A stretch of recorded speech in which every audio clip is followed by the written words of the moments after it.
Biasa kalau kita hadang kamu kata, oke berarti adik semua ya. Oke, sebelum kita mulai pelajaran kita akan fokus dulu. Kita berdiri, kita akan nafas. Oke, hari ini kembali lagi kita bertemu untuk pelajaran pendidikan agama Katolik. Sebelum kita memulai pelajaran kita pada hari ini, Ibu mau lihat kalian sudah siap enggak belajar hari ini? Sudah siap belajarnya? Siap. Kita lihat di sekelilingmu ada sampah enggak? Kalau ada sampah tolong dipungut dulu. Kalau ada sampah kita mungkin apa? Oh sudah sampahnya?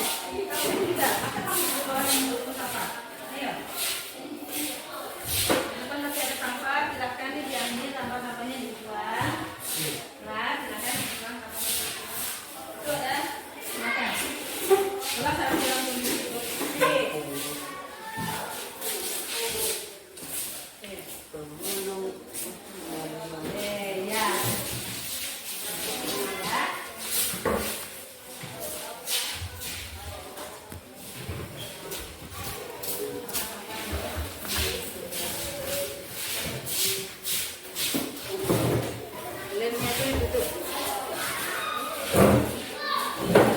Simpan di sini dulu, nggak boleh keluar.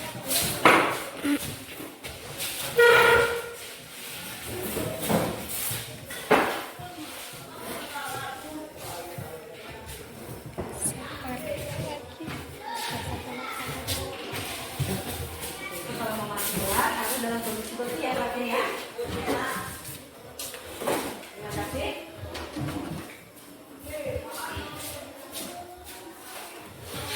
Kelas kita sudah dibersihkan. Sekarang Ibu mau absen. Dan ya, seperti biasa kalau Ibu absen, Ibu boleh angkat tangannya dengan ungkapkan perasaan kamu hari ini sedang bahagia atau bahagia ya. Oke, Ibu akan absen.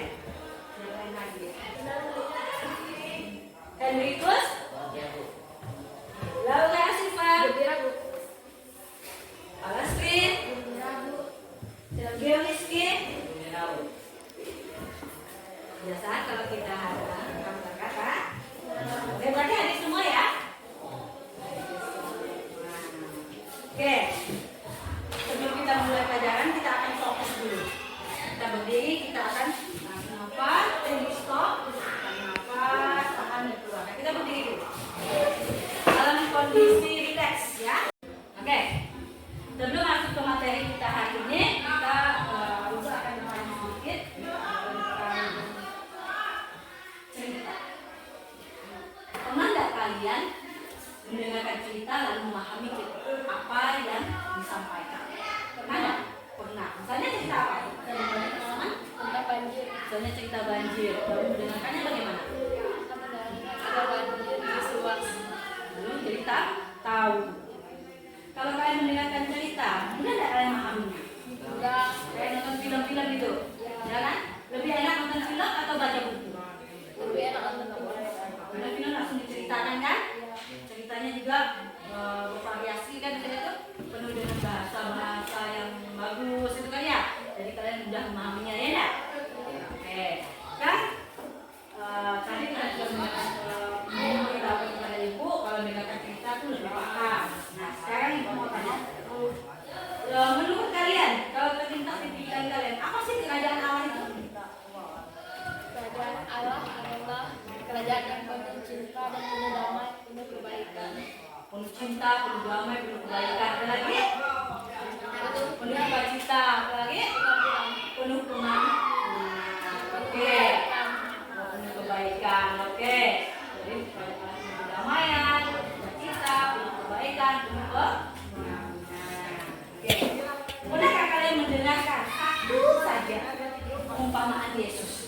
pembelajaran hari ini. Sebelum kita masuk bagaimana tentang materi, saya sampaikan dulu tujuan pembelajaran kita hari ini. Apa? Peserta didik mampu memahami makna panggilan dan keputusan Yesus pada muridnya untuk mewartakan kerajaan Allah, sehingga dapat ikut ambil bagian mewujudkan kerajaan Allah dalam kehidupan sehari-hari.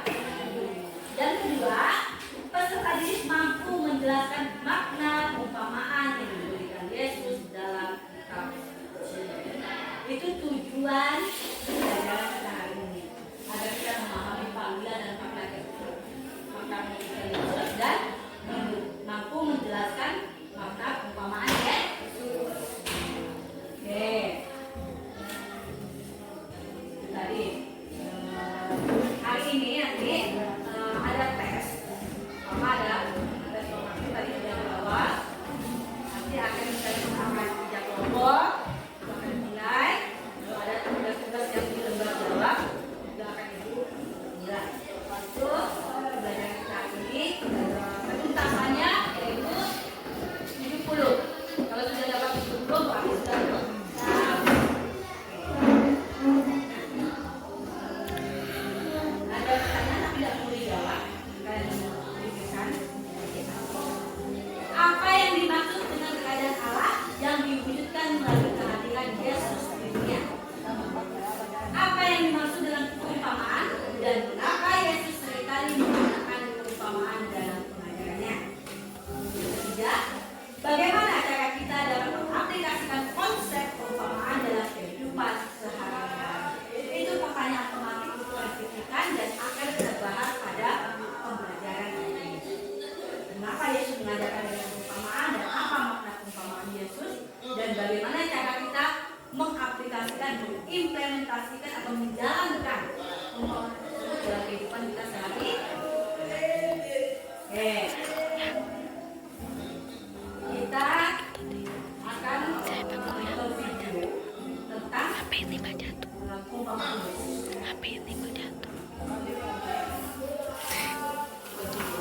Oke, boleh digesek yang bisa menonton semua.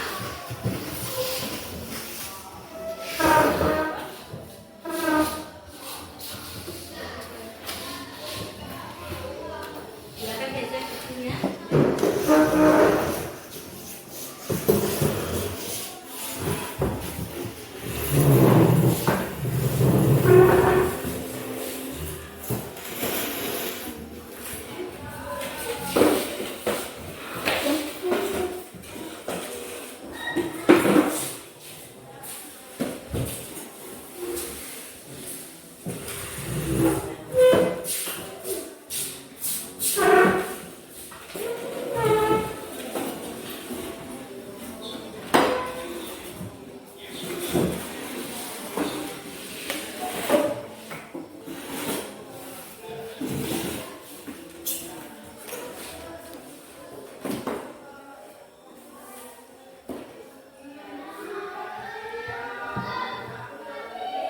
Oke, udah?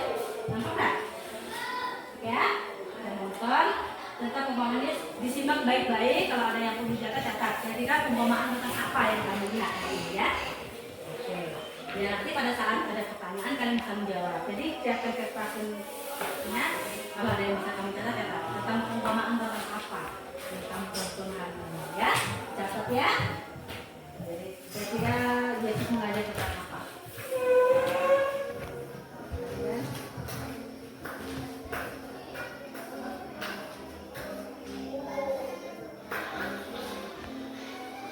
Seperti apakah kerajaan Allah? Ya seperti ini. Ini apa? Seorang memiliki sesawi dan menanam dari kebunnya. Biji tumbuh dan menjadi pohon. Dan burung-burung bersama di cabang-cabang. Saya tidak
Apa arti perumpamaan bagaimana banyak itu?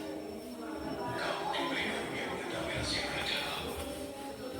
Tetapi kepada mereka diajarkan perumpamaan agar sekalipun mereka melihat dan mendengar, tapi tidak mengerti.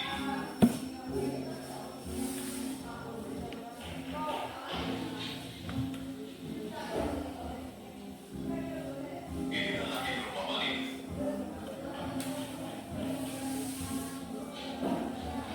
Umpamanya, apa artinya? Begitu, ialah firman Tuhan.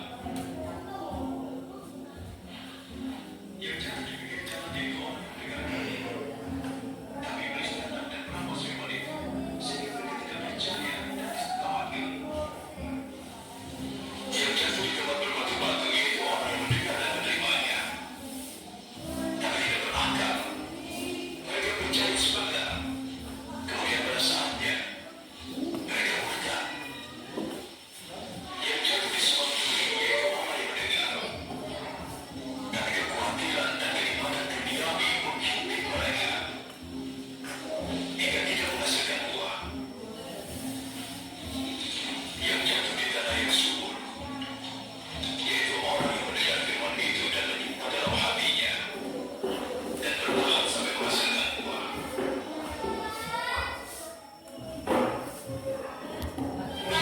Pada tahun ke-15 pemerintah Kerajaan Tiberius, Tius Pilatus menjadi gubernur. Oke, sudah. Kira-kira sekarang dari video tadi ada salah satu perumpamaan Yesus tentang apa? Tentang benih ya? Tentang benih yang ditabur. Berarti tentang perumpamaan tentang apa? Penabur. Perumpamaan tentang penabur. Jadi ada yang bisa dibuka bukunya? Buku agamanya halaman berapa tuh? Ya. Halaman 11 dibuka.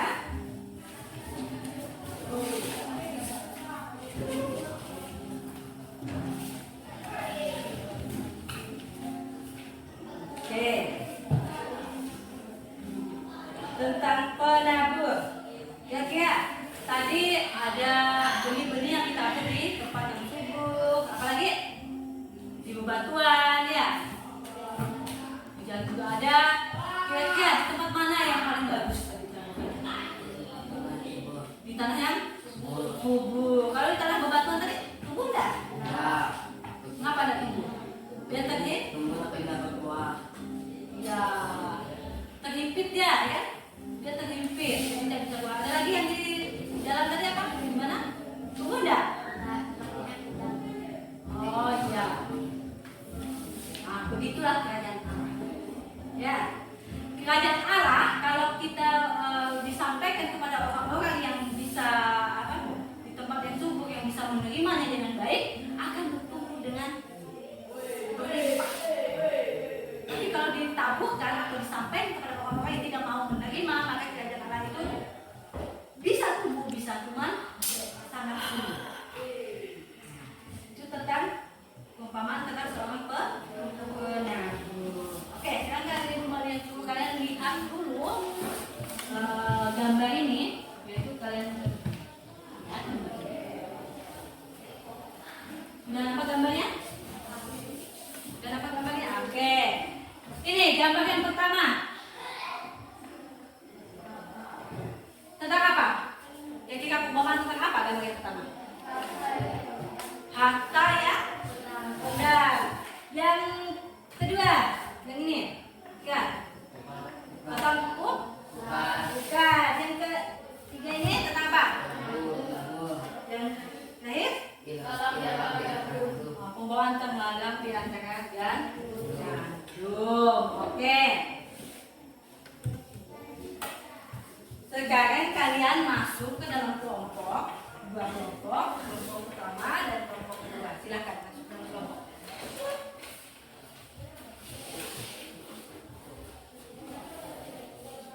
Ya. Oke, silakan masuk ke dalam kelompoknya. Jadi biasa.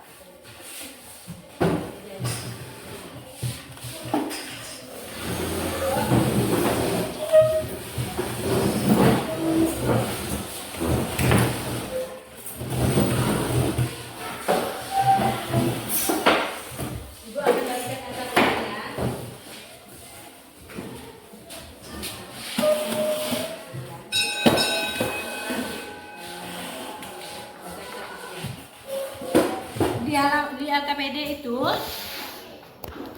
dan tuliskan ya.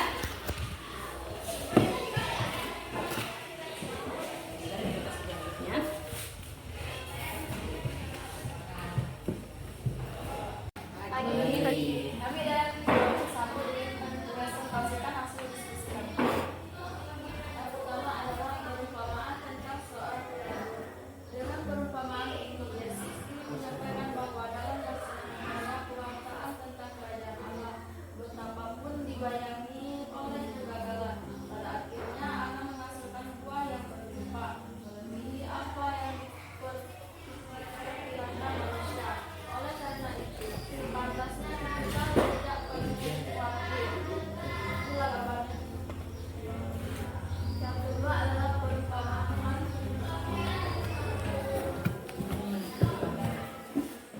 Yang kedua adalah perumpamaan tentang mutiara dan pearl yang berlimpah. Kerajaan Allah yang dipandang sebagai harta yang sangat berharga. Orang yang menyambut kerajaan Allah akan berani meninggalkan segala miliknya demi kerajaan Allah. Matius 13 pas 45. Demikian pula hal kerajaan sorga itu seumpama seorang pedagang mencari mutiara yang indah. Inilah gambarnya. Ini dari kelompok Dua. 1. Perumpamaan ya kan? Penangguh sama kata mutiara dan apa ya? Kira-kira Pertanyaan kalian kamu. tidak ada paham? Oke. Tepuk tangan dulu untuk teman-teman.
Sudah tahu tentang apa lagi? Perumpamaan tentang apa?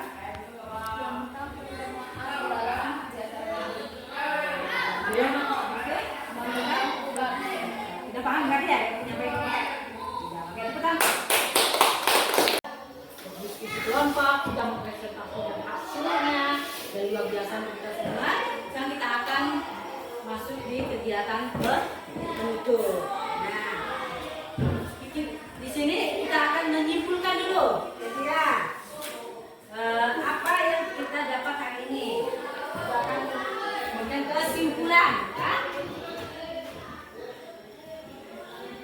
Kesimpulan dari apa yang sudah kita dapat hari ini. Pertama, apa itu perumpamaan? Perumpamaan adalah yang paling besar.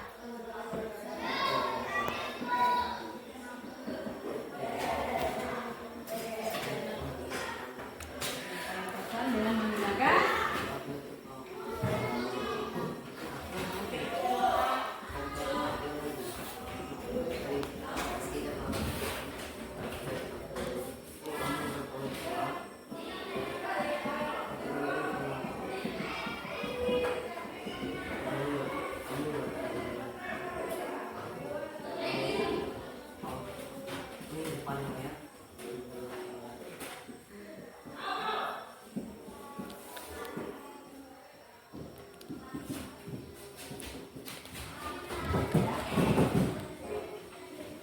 umpama Anda menyampaikan pesan yang menggunakan bahasa imajinatif, hiasan, simbolis atau perbandingan, sehingga orang yang mendengar sebuah perumpamaan diharapkan mampu menangkap pesan dari perumpamaan tersebut. Nah, perumpamaan ini disampaikan di Yesus mengajar dengan menggunakan perumpamaan ini agar mudah dimengerti. Contoh-contoh perumpamaan tadi yang ada banyak sekali kan? Coba sebutkan 2, 3. Perumpamaan tentang Dapur. itu Kata yang terpendam. itu Tentang buka. ada lagi. Oke, dan banyak lagi yang lain. Itu nanti kalian tulis, kalian ingat ya. Oke, tadi pasti tentang perumpamaan. Oke. Nah, minggu depan kita akan belajar tentang Yesus mewartakan kerajaan Allah melalui mukjizat. Jadi Ibu minta kalian membaca di rumah tentang mukjizat-mukjizat Yesus dan membaca kitab suci yang berkaitan tentang mukjizat Yesus sehingga pertemuan berikutnya kita bisa belajar tentang mukjizatnya ya. Dan tadi nilai-nilai kalian cukup bagus, tidak ada yang remedial. Diskusi kelompoknya tadi bagus sekali. Terima kasih dan selamat kalian tidak ada yang remedial. Kalian semua tidak ada yang